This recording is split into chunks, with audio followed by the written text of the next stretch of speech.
Okay, I'm back. I have cut out the lining from the curtain and folding it in half as fabric because if you think about it, curtains are made out of fabric before they were formed into curtains. So we're taking it back to the original form, which is fabric. So I'm folding it the long way as if it was going to be fabric, which it is. I'm going to fold it and put it to the side for the time being because we're going to work on the actual coat. And I had, like I said, took all of the seams out. So definitely give it more room. And I'm going to fold this in half.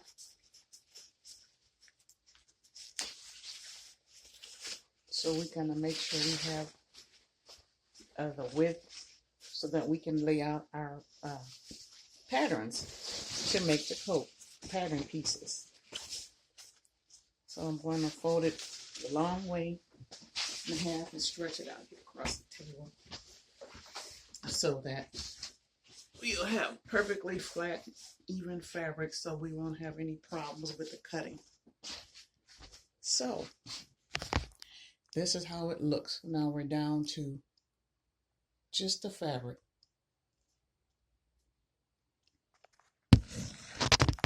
Okay, the next thing I'm going to do is start with the pattern pieces.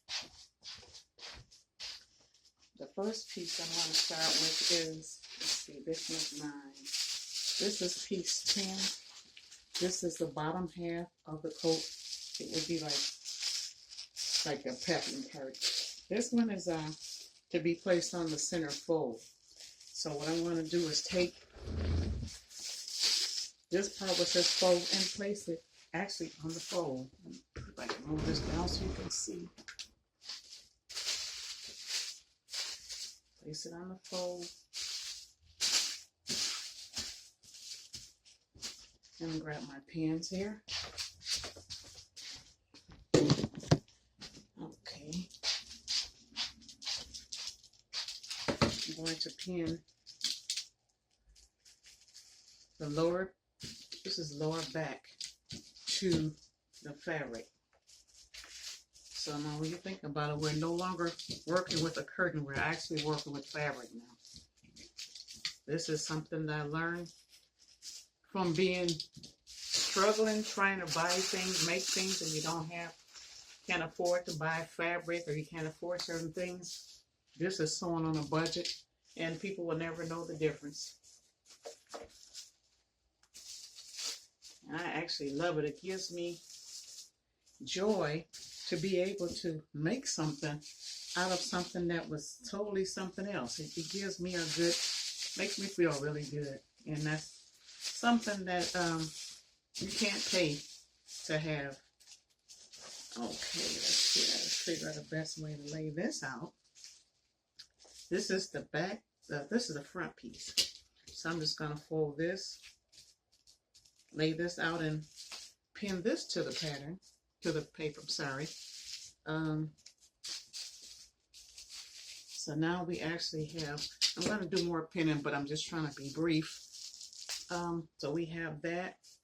I'm going to fold down so I can have some more room to work with here.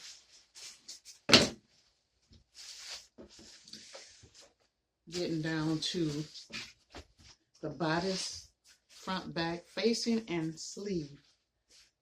So the next piece I have here is piece 2, which is the upper back. And this is to be placed on the fold. There's a line that says placed on fold. So I'm going to lay this on the fold. I'm going to pin that.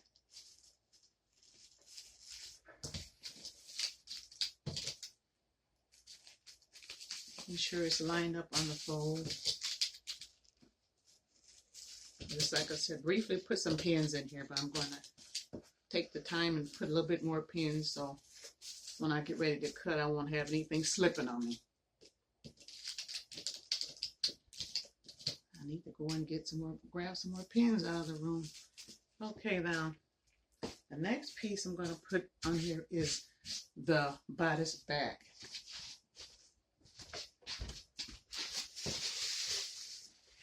Okay. This is piece one. Oh, this is bodice front. Sorry about that. Bodice front. We're going to cut two of those. They don't have to be on the fold. So we're going to put that over here next to the bodice back. And generally, you're supposed to make sure that on most patterns you see a grain line, which is this long line with the arrow at the bottom. I don't know if you could see that, the grain line.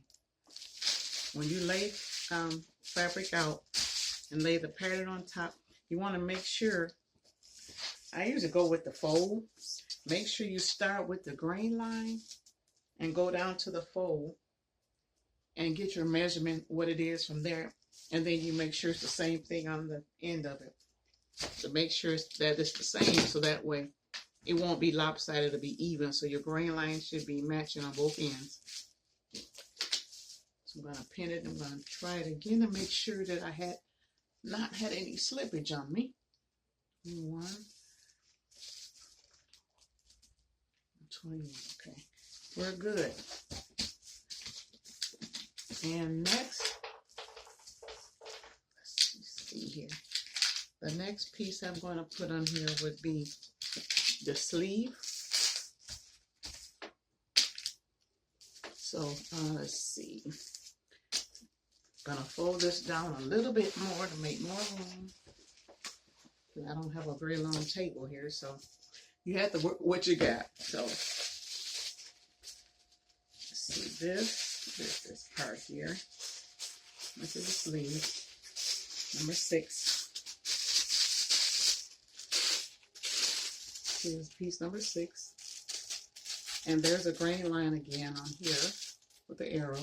So once we lay this out, we want to make sure that we measure the grain line. That's getting very close to not being enough. Let's see if we're going to be able to make this work.